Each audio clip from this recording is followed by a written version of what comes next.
Hola, ¿cómo están? Les damos una cordial bienvenida a este nuevo capítulo del Futuro No Me Acuerdo, este podcast para el Instituto Municipal Aguascalentense para la Cultura, con este tema que nos apasiona y rememoramos tantas cosas de nuestra propia vida, que es los foros, los espacios, antros, etcétera, en los que se fomentó, se permitió, se dio foro a las expresiones de rock, sobre todo de rock original. Y estábamos empezando a abordar en el capítulo anterior el tema pues ya de noventas, de los 90 en el que ya se dio un boom. Yo recuerdo que existía un festival organizado por un colectivo que era la banda Pistol Floyd, que yo creo que tuvieron una participación de una gran relevancia en sus intentos por promover esto, gracias al MEN, a Olimpo y el Cache, que eran digamos los líderes de este movimiento, que eran ellos se manifestaban como gente de una cultura marginal, eran aficionados al punk, al hardcore, al metal, y ellos organizaban la muestra de rock. Ellos nada más pedían el lugar.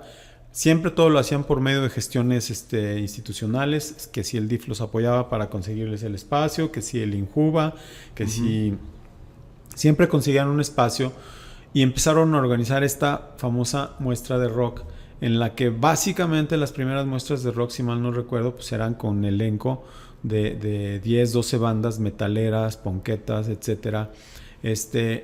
Y cada año ellos se preocuparon durante muchos años por hacer esto.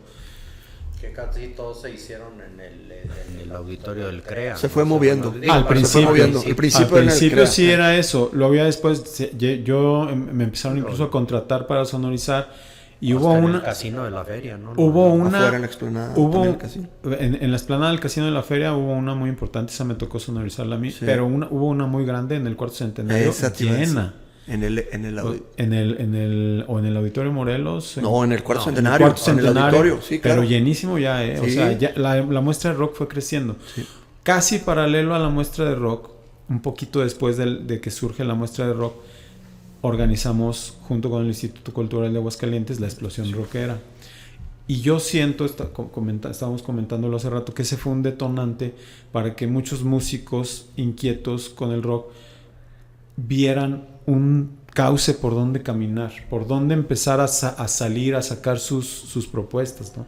La muestra de rock no era un concurso, era simplemente una muestra, era como muy, muy democrático. El que quisiera tenía espacio, aunque no fuera punk y aunque no fuera metal, ellos daban espacio al que quisiera tocar ahí. Y lo trataba de dividir por géneros. Eso ya cuando se empezaron. Es que al principio era muy identificado con el punk y el metal.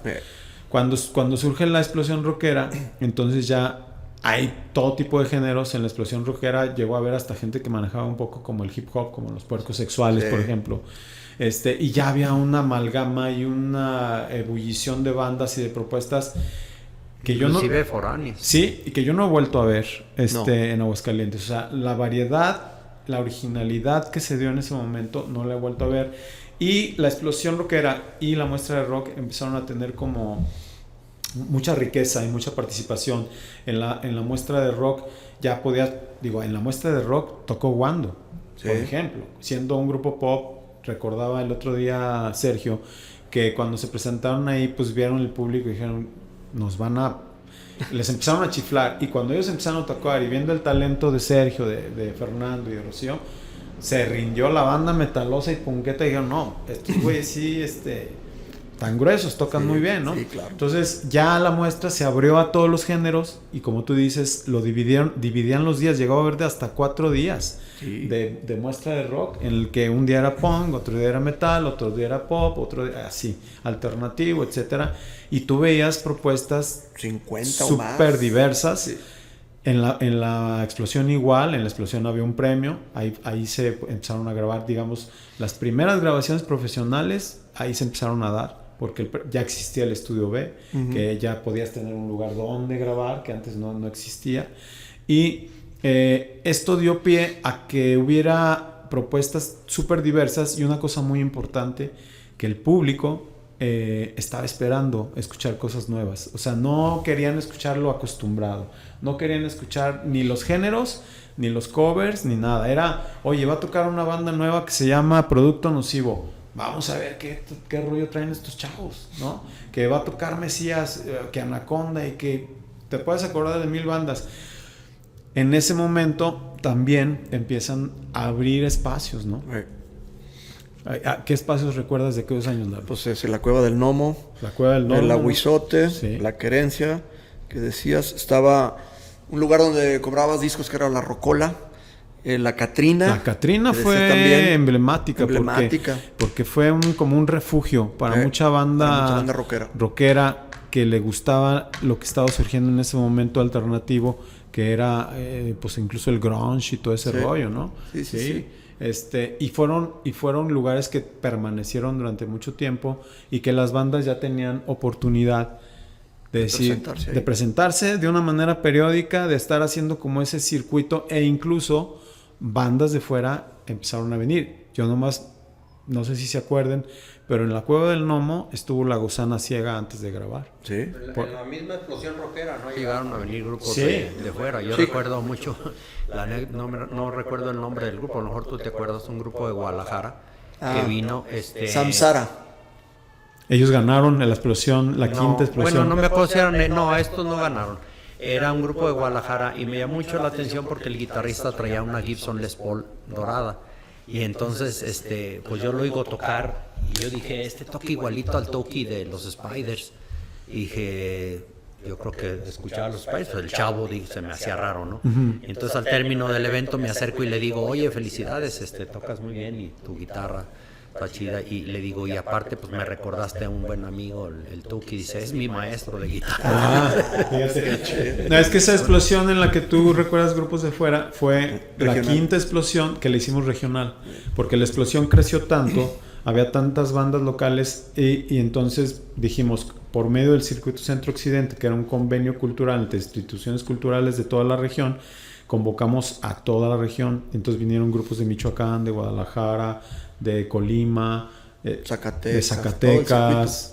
Entonces estuvo muy chida esa explosión y se enriquecía la escena, ¿no? Había más intercambio de banda a banda. Oye, yo te invito a tocar acá al antro fulano.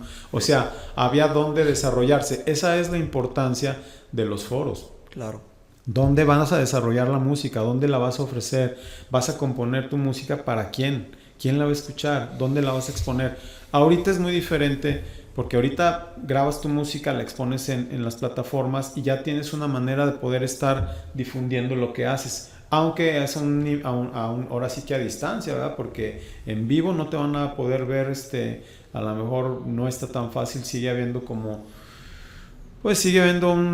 ciertos vicios, ciertos malos hábitos para que no haya lugares donde la gente pueda escuchar música original. Hay mucho, como decía yo al principio de estos capítulos, hay muchos lugares donde se puede tocar música, pero normalmente ya últimamente son covers, ¿no? El Jam-Back también estábamos recordando. El Jam-Back fue a finales de los 90, ha sido una plataforma también muy importante, no nomás para las expresiones locales, sino que ahí, por ejemplo, me tocó a mí sonorizar a Catupecu Machu, por ejemplo. O sea, grupos, la banda de Poncho Figueroa, los Highway, Desfiladero ahí. O sea, ha habido, esos foros han sido muy importantes. Había un foro que no me acuerdo de su nombre, en el que me tocó trabajar muchas veces sonorizando. En el Brixton. Bueno, del Brixton vamos a hablar ahorita especialmente, porque el Brixton yo también creo que fue un parteaguas después de todo este fenómeno de los 90s, finales de los 90s, etcétera. Pero había un foro en la parte de atrás de la Expo Plaza que era de metal, no sé si te acuerdas. Ahí tocaban puras bandas de metal, por donde está el reloj. En la parte de atrás de la Plaza de Toros. No, de la Expo Plaza. La Expo Plaza. Sí. Ya. Es que hubo uno, sí. Ahí se llamaba el Imports. El Imports. Ese era de un primo, güey. Exactamente. Yo ahí sonoricé muchísimos grupos, sobre todo de metal. Ahí me aventé maratones de bandas de 9 bandas metaleras en la misma noche. O sea, ahora entiendo por qué Ahora entiendes porque ya estoy así. Oye, nos faltó, digo, un poco de retórica, regresando, Valentinos, güey. El Valentino. claro. Valentinos, y nos faltó, ahorita me estaba acordando de otro, pero bueno. En Valentinos también, por ejemplo, tocó, Tocó High Fidelity Orquesta. Nosotros tocamos ese día. Sí, y a mí me tocó en Valentinos sonorizar un concierto de Paul Di'Anno, el primer cantante de Iron Maiden. No manches. Por ejemplo. Sí. Entonces, o sea, sí, ¿no? O sea, todo esto ha sido una lucha, ¿no? Es como una guerra, o como una batalla de tener espacios para el rock. Pero con unos altibajos muy tremendos, o sea... Es una guerra, o sea, pierdes batallas, ganas batallas. Yo me acuerdo, por ejemplo, cuando clausuraron la Catrina, que ya se había cambiado un lugar, ya que estaba en un lugar como un poquito más bonito, que les había rentado el maestro Barra. El maestro Osvaldo Barra, que fue Barra. el que puso Los murales. los murales de Palacio de Gobierno. Él vivía arriba y abajo pusieron la Catrina y la clausuraron un día. Y todo el mundo se puso a sufrir porque era el refugio verdaderamente de mucha banda así alternativa, rockera, etcétera. Y ha sido una serie de cosas de altibajo que yo a veces pienso que algún sociólogo debería de profundizar en el fenómeno del rock, no nomás en Aguascalientes, sino en todo el país. Porque ¿cómo es posible que sin apoyos institucionales fuertes, o sea, no se apoya a la música de rock como se apoya al jazz, por ejemplo, que hay festivales de jazz, o como se apoya a la música académica, o como se apoya al teatro o al ballet? O sea, sigue surgiendo banditas de rock en las escuelas, en las colonias, no para el rock, y es un fenómeno cultural que se debe de atender de alguna forma y fomentar.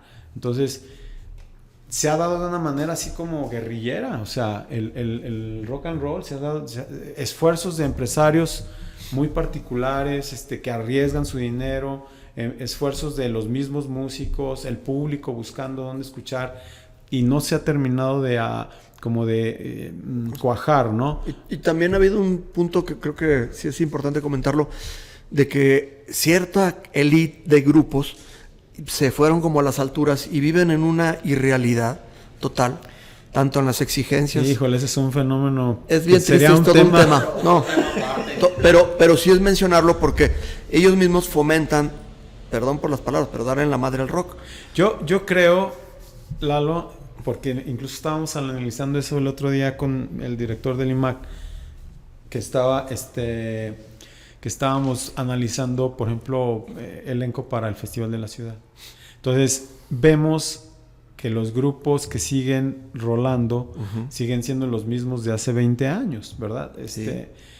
Pero yo siento que eso tiene que ver más que con los grupos, o sea, porque los grupos tienen que continuar su chamba con lo que le llaman la industria musical, que para mí, lo voy a decir, está amafiado por completo. Sí. Y si no eres parte de esa mafia, es muy complicado salir y que surjan grupos. Sí, pero no más que ahora ya es un gigante.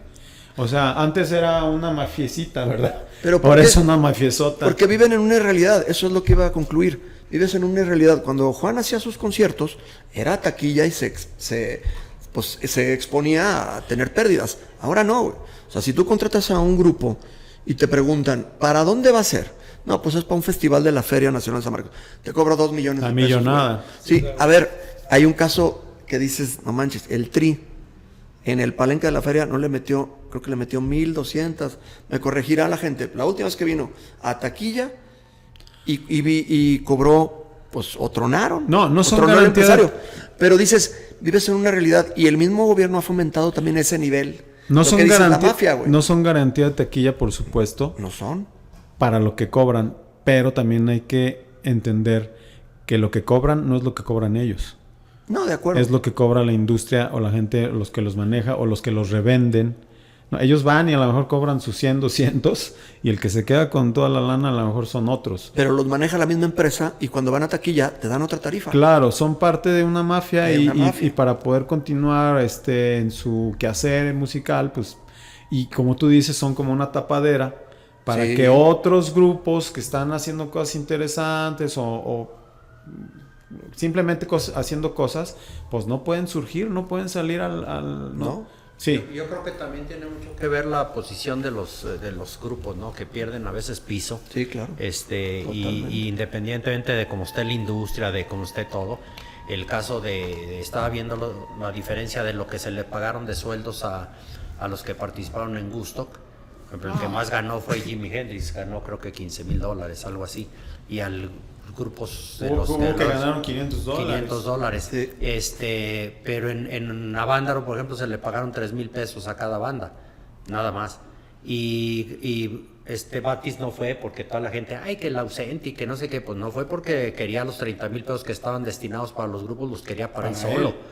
Y yo lo corroboro porque cuando yo hacía los conciertos, mi tope eran $5,000. Y yo nunca gané un solo peso en los conciertos que hice, siempre eran puras pérdidas. Oye, inclusive nunca ganaste un solo peso y sigues igual. Sí. Porque sigues... No, y desde entonces acuñé la frase de que si el rock interfiere con tu matrimonio hay que dejar el matrimonio, porque ya me estaba costando el matrimonio precisamente organizar los conciertos. De hecho el único concierto que yo gané dinero fue con los Duk Duks, y que ese no lo organicé propiamente yo, fue para otra historia.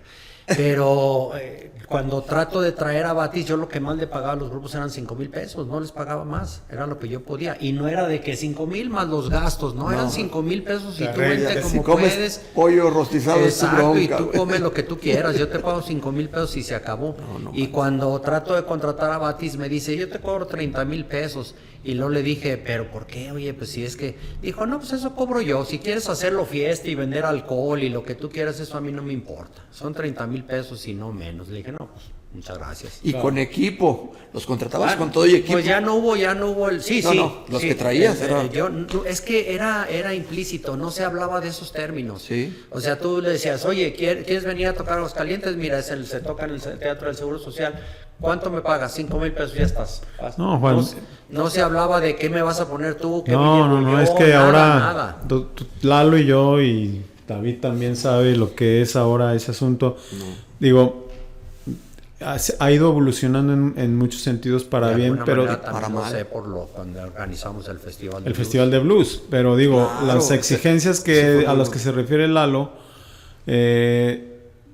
como dice Lalo, están fuera completamente de la realidad.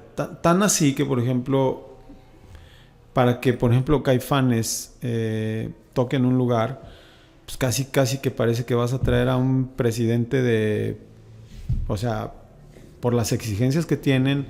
Sí, no. En camerinos, en transporte, en todo. O alimentos, sea, no. Ya no se diga en cuestiones técnicas. Pero bueno, retomando el asunto de lo que son los foros en las ciudades, una cosa muy importante que a lo mejor a esta industria que de repente estamos criticando se les olvida, es que el movimiento que hay local en cada ciudad de rock es muy importante para que esa industria crezca, para que se sostenga. ¿Quién es el público? ¿Dónde vas a estar? ¿Dónde vas a generar públicos que estén dispuestos a pagar una taquilla si no estás fomentando continuamente el hecho de que hay grupos locales, hay foros locales en los que continuamente se está llevando a cabo eventos de rock, ¿no? Y donde tú como músico vas y expones lo que... Expones en las condiciones más favorables, ¿no? Ahora yo quiero ya abordar el tema del Brixton, que para mí, en mi punto de vista, digamos que de todos estos lugares que hemos hablado que existieron en los 90s, en los 2000s, creo que el Brixton, desde el momento en que abrió con esa intención de dar este foro, y que incluso en sus instalaciones estaban un poco pensadas para eso. A mí me tocó llegar al Brixton después de, a lo mejor que el Brixton tendría un año de haberse abierto, y ya llegué a venderle la idea al David y a sus socios de que necesitaba una produccioncita más profesional. Pero el Brixton fue un espacio que le dio foro a muchísimas bandas locales. Y foráneas. Hicimos un concurso y cuántas bandas foráneas que en ese momento estaban despuntando y despegando participaron en este foro.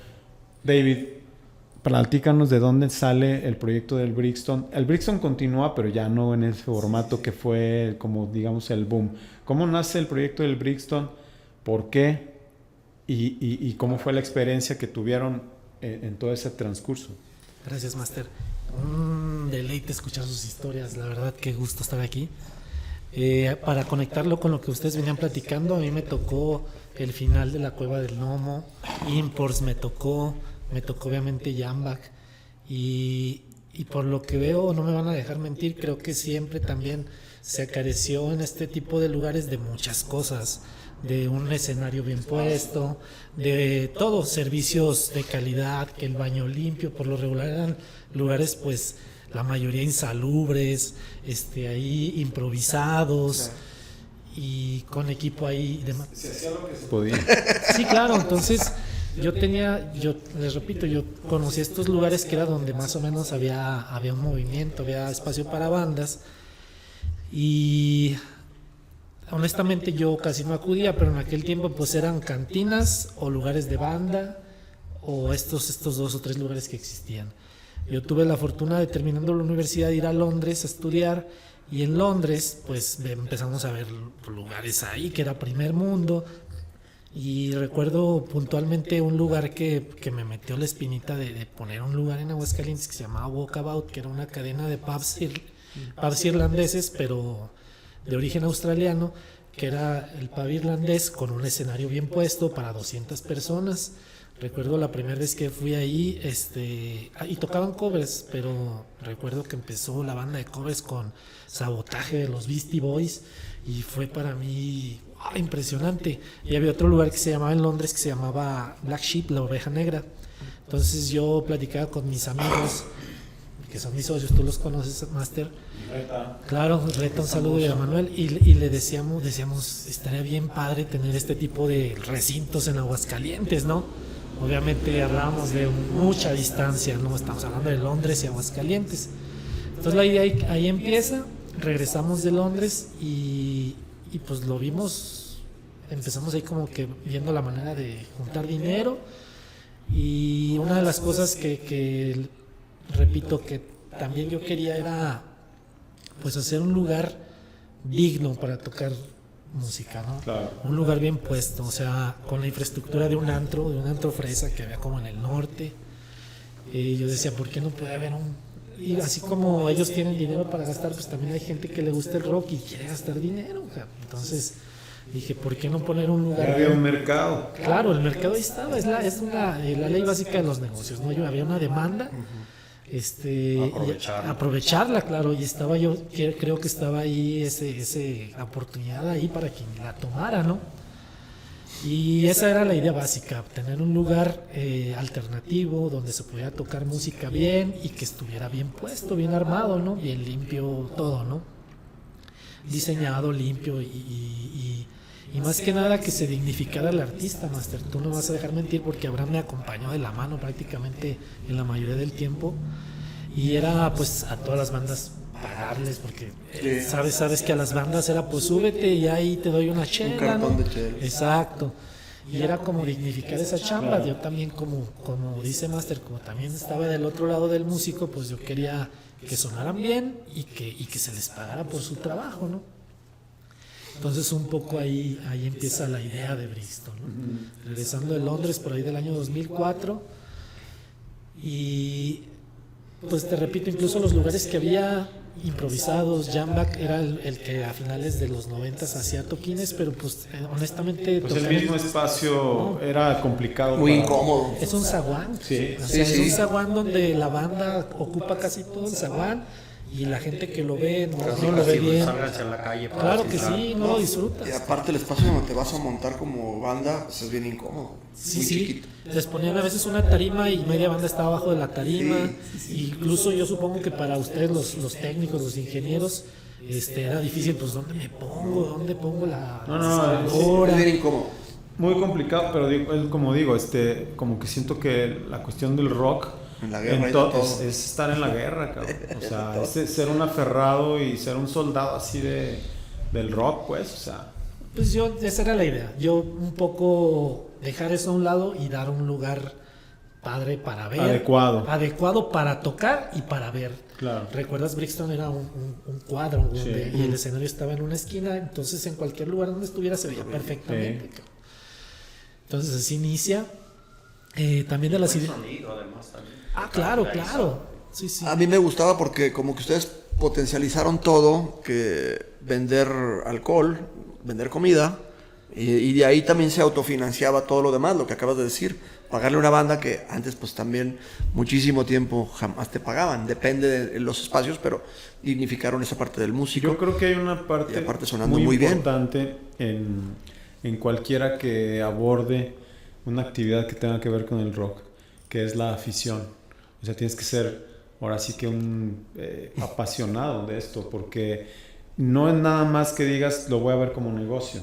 O sea, tú lo viste así, pero tú tenías también la afición, y no nomás la afición, sino el conocimiento, porque yo recuerdo que aparte de que le diste espacio a muchas bandas locales, trajiste muchas bandas que en ese momento estaban muy muy fuertes sonando a nivel nacional, y tú tenías conocimiento de esa escena.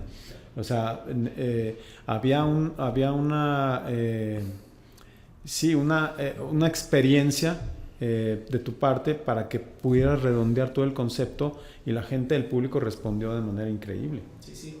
Una de las cosas que teníamos bien clara también era, recuerdo que en aquellas épocas, si tú intentabas ir a un bar, digamos que no estuviera tan feo, pues había como regla de vestimenta, si ibas de cierta tenis no puedes entrar, gorra, y nosotros dijimos que sea para toda la gente. Eso Uno, para todos, y dos, que fue yo creo que de lo que más aportamos, pienso yo, al movimiento, que te acuerdas, maestro, que no cobrábamos cover. No. O sea, todo el esfuerzo, que había esfuerzos muy grandes, lo ponemos de nuestra bolsa. Lo financiaban de otras cosas. Para que la gente que fuera, porque todos eran proyectos originales. Sí.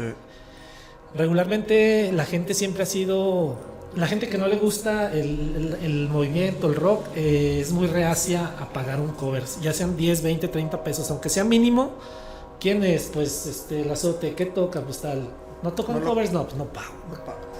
Entonces nosotros dijimos, para poderle acercar a la gente los proyectos originales, no cover. Y de verdad o sea, si les hago cuentas me doy un tiro, porque invertimos muchísimo dinero en traer bandas muy pesadas, maestro, y no cobrábamos. Grupos emergentes que Los ahora muchos Daniels, están olvidados, No. por ahí pasaron. Los O sea, Dynamites. Enjambre, maestro. Enjambre, Lo trajimos cuando Liquids. empezaba, vino 3 veces. Hello Seahorse, Seahorse. cuando A empezaba. A mí me tocó sonorizarlos a todos. Sí, me acuerdo. Pastilla. Con unos batalleros. Pastilla. Con unos venían ya. Quiero Club. Quiero Club. Los Lo que pasa Daniels. lo que pasa ahorita Los Sí, Daniels. güey, toda la escena rockera emergente ahí pasó. Sí, Sí, el punto importante que toca David es en relación a eso, ¿no? De no cobrar covers, porque estaba acordando simplemente en la querencia que yo también estuve sonorizando ahí muchos tú años. estabas. Pues los grupos querían tocar y no llegaban, ¿cuánto me pagas? Sino te doy los covers y 2 bebidas para cada uno de los integrantes. Eso era lo que se pagaba, ¿verdad? Lo que se junte de covers y tus 2 bebidas, ese era el precio que se le pagaba al grupo que se presentaba, ¿no? Y el hacer un evento, organizar, traer grupos de renombre sin cobrar cover, pues estamos hablando que vas a sacar todo lo que el grupo te cobra de las ganancias de los alimentos, de las Bebidas. Pero aparte de eso, estaban quitándole al grupo una carga que siempre hemos tenido, que era tener que promover de una manera de locos tu evento para que fuera a verte la gente a ti, tú como músico. Al ellos realizar este punto de no cobrar el cover para, como tú dices, acercar a la gente, estabas quitándole una presión al grupo de no tener que estar así. Digo, lo tienes que hacer de todas maneras, tienes que hacer promoción de tu evento, etcétera. Pero yo recuerdo incluso lo que hacían en Rocotitlán. Que en Rocotitlán te los ponían a vender boletos. O sea, para que tú decías, si no te conoce nadie, le vas a abrir a fulano, pues vende tantos boletos. Tú los pagas. Esa presión que tenía el grupo de decir, tengo que llevar gente para poder sacar algo, se la quitó el Brixton. Y eso me pareció a mí súper importante. Y no nada más a los grupos locales, sino que tú también a los grupos que venían de Ciudad de México les podías haber dicho, pues te vienes por los covers. Sin embargo, ustedes les ponían hotel, les ponían alimentos y les pagaban su sueldo. Claro. Con todo y su ingeniero, y venían, me acuerdo de un ingeniero que... No me quiero acordar. Te voy a decir, los Dynamites traían un ingeniero que vio el equipo, yo estaba estrenando creo que el Yorville, Lo vio, como que no le gustó, vio la mezcladora que era mi Allen & Heath de 24, que estaba bastante bien, como que tampoco le gustó, le hizo fuchi a todo y en toda la noche no me dirigió la palabra. O sea, veces, maestro, yo le preguntaba así a él de que, oye, ¿qué es? Es que platique Abraham Moral lo vas entendiendo. ¿Por qué está como está? El porqué de las cosas. Pero yo creo que fue el Brixton fue un parteaguas. O sea, fue como un ejemplo de lo que nos gustaría a todos, que fuera un foro, un lugar, un bar o antro, como le quieran llamar, como plataforma para las bandas de rock de una manera continua, porque ahí era viernes y sábado, o jueves, viernes y sábado, era increíble, o sea... Y que dijeras, ojalá hubiera más Brixtons en la ciudad, ¿no? En la ciudad o en el país, imagínate que O sea, hubiera un circuito de Brixtons en el país. ¿Te Lo acuerdas? intentaste con San Luis. No, hicimos San Luis y Querétaro. Hicieron San Luis y Querétaro. Hubo una época donde teníamos Brixton, Aguascalientes, San Luis y Querétaro. Entonces era interesante, pues no solo para las bandas locales, que a las que estaban con mayor auge, pues les hacíamos una girita, ¿no? Ya 3 días, claro. Jueves, viernes y sábado. Ya tenías 3 toquines asegurados. Exactamente. Y pues eran como de pasada, tocabas Aguascalientes, San Luis, terminabas en Querétaro. O viceversa, la gente que traíamos de la Ciudad de México tocaba Querétaro, San Luis, Aguascalientes. O Querétaro y Aguascalientes, o San Luis y Aguascalientes. También se hicieron, creo que se hicieron muchas cosas. Ahora que lo dices honestamente, no es por echarse flores propias, ¿no? Suena a cebollazo propio, está mal. Pero ya viendo como que todo lo que poníamos y viendo la historia antes y lo que ha sucedido después, creo que no ha existido otro lugar que haga esto de las bandas y no cobrar. Es decir, pues va, órale. Y además, convirtiéndose Brixton en esa plataforma que fue, yo luego te propuse hacer el concurso del Brixton. Sí, que esa también fue otra plataforma, o sea, replicamos un poco la idea de la explosión rockera, que ya se había perdido. La última explosión la habíamos hecho tú y yo, ya sin apoyo del ICA. Sí, lo hicimos todos nosotros. Ganó Folsom en aquella ocasión, ¿te acuerdas? Y ya no había otro concurso así, y el Brixton lo retomó. O sea, el Brixton se convirtió en la casa del rock hidrocálido. Es que es cuestión de convicción también, ¿no? O sea, tener la convicción de que tú como músico o sea, te imbuyes en ese sentir de decir, pues hay bandas que necesitan apoyo y lo hago porque me gusta y tienes esa convicción. Claro, pues no dejas de lado lo económico, ¿verdad? Porque por algo se hacen las cosas y es muy válido que quieras ganarte un peso. Pero desde luego, si no hay esa convicción, por eso no existen más Brixton, ¿no? Porque hay gente que no tiene esa convicción y quiere hacerlo por negocio, nada más. Se haga, ¿cuánto le voy a sacar aquí? Sí. Que igual les da traer a un grupo de rock que traer a un grupo grupero, lo que sea. Lo que les llene. Quieres tener dinero, claro. Y se acabó. Recuerdo que pues todo el movimiento, ¿tú te acuerdas las bandas que vienen ese tiempo, Master? Entre ellos era como curioso y se empezó a correr la voz que les decían, oye, ¿sabes que abrió una banda en el norte que te paga, cabrón? ¿Cómo crees que te pagan por tocarte? Pero que hay que tocar covers. Todo el mundo se empezó a acercar. Me platica Juan Pablo Vistec, el Chino, Loreta, Chino que está ahí con ustedes en Alternativa. Todos empezaron a acercar porque era increíble. ¿Cómo crees que te pagan? Sí, y además está sonorizando a Abraham. ¿Cómo crees? Y luego, y no cover, ¿cómo crees? Era increíble, pues. Sí, porque no había la costumbre, es lo que decía, que los grupos estaban acostumbrados a que tocabas en cualquier escenario, en cualquier foro, y era por los covers. O tú te arriesgabas como empresa. Sí, también. Como lo hacíamos a veces, que decíamos, vamos a organizar un concierto en el Teatro Morelos. No, las fiestas locas que hacíamos. Las fiestas. Pero ahí nos arriesgábamos hasta que nos llevaran a la cárcel, porque sí se ponía muy denso. Sí, sería muy interesante que continuaran habiendo estos foros. El Brixton tuvo una vida, ahorita continúa, pero ya no con ese formato. Porque, en un momento el Brixton cerró y esperaron algunos años y luego ya retomaron, pero ya no retomaron con esa misma idea. Yo siento, maestro, que yo empecé a ver, porque como bien dices, prácticamente teníamos mínimo 1, 2, hasta 3 tocadas por semana, y y yo empecé a sentir que mis esfuerzos no eran correspondidos por parte de la gente. Traíamos bandas increíbles y yo les decía, incluso a los mismos músicos les decía, es que güey, mínimo tú ve a ver qué hay afuera, no cobro, cabrón, no te cuesta nada más es tu tiempo, ve. Y yo empezaba a notar que luego a veces gente iba, gente no iba.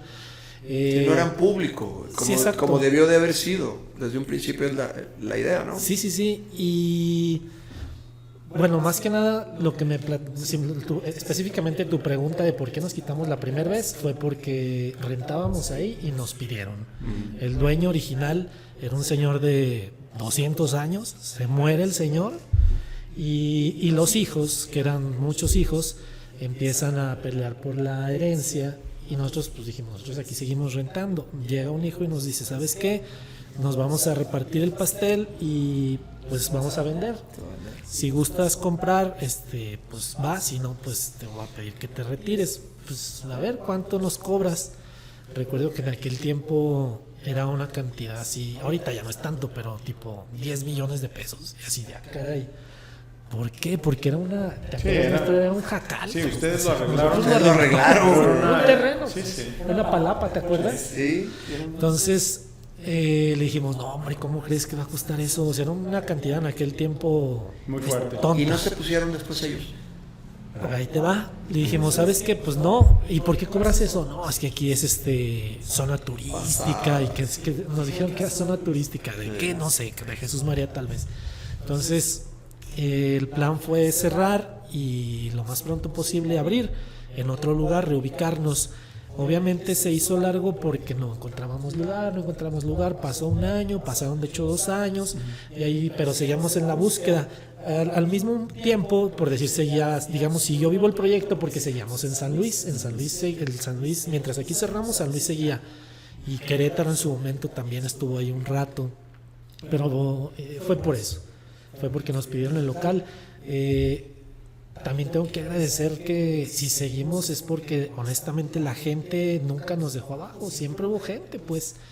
Pero sí. Pero la parte de las bandas, la parte del foro ya no lo continuaron. ¿Sabes qué? Que yo, maestro, y siempre, no sé si a ti te lo platiqué, tal vez sí, como dice Juan, creo que las bandas nos dieron mucho en un principio y el nombre y el nombre ahora lo estamos un poco cosechando lo que se sembró antes, pero como tal un evento, honestamente los que nos iban bien era que salíamos tablas. O sea, los que cobrábamos, tú te acuerdas, batallábamos mucho. Obviamente había bandas, ya después empezamos a tener bandas ya un poquito más grandes, maestro, ¿te acuerdas? Y ya teníamos que cobrar porque ya nos era imposible no cobrar, ¿no? Entonces empezamos a tener bandas ya de más renombre y ya metemos un covercito, tratábamos de mantener pues covers bajos, ¿no? Accesibles. Sí. Había bandas que jalaban, había bandas que no, como comentas, Lalo, todos te preguntan, depende de la piedra es el madrazo, ¿no? Entonces, pues ahí un poco le hacíamos la llorona y empezamos a tener bandas y a buen precio y era donde luego nos flaqueábamos, ¿verdad, maestro? De repente, a lo mejor la gente seguía pues con el asunto de a lo mejor no estar valorando la banda que iba a ver, ¿no? O sea, algunas bandas te jalaban, otras bandas no te jalaban. Iban al bar. Siempre yo creo que es complicado arriesgar, o sea, porque ahí estás arriesgando para ofrecerle a la gente algo de calidad y desgraciadamente los fenómenos que ahorita vemos en los públicos, por muchísimas razones sociopolíticas, etcétera, los públicos quizás se han vuelto cada vez menos exigentes, cada vez menos refinados en sus gustos.